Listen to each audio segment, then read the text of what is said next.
Poliisi esambaza ebibadde bibungeesebwa nga Ssaabaduumizi wa poliisi General Kale Kayihura bw'alina enteekateeka ez'okwesimbawo ku bukulembeze bw'eggwanga mu kisanja ekijja. Bino byogeddwa omwogezi wa poliisi mu ggwanga Andrew Felix Kaweesi bw'abadde mu lukuŋŋaana lwa bannamawulire e Naggulu. Naye kyeyayogera yagamba nti waliwo abantu abamu era nga bizze bifuluma mu mpapula z'amawulire abagenda nga bataputa enkola eno ya community policing nga bagitaputa kifuula nnenge nga bagamba nti IGP agikozesa kukunga abantu kubanga ayagala kwesimbawo kuba president.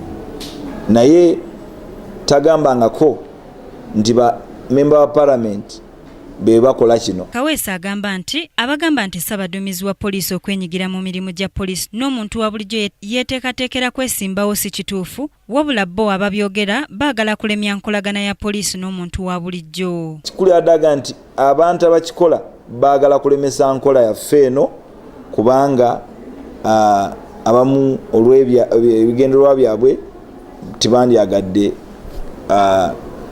eyitemu oba evemu omugaso. Enteekateeka eno yatandika ng'ennaku z'omwezi 3 omwezi ogw'omusanvu ng'era ekitongole kya poliisi kizze kikyaza abaduumizi ba poliisi okuva mu mawanga ag'enjawulo nga n'abamu bassa emikono ku ndagaano ez'okukuuma emirembe mu mawanga. Basirika Sarah, Kingdom TV, amalindirire.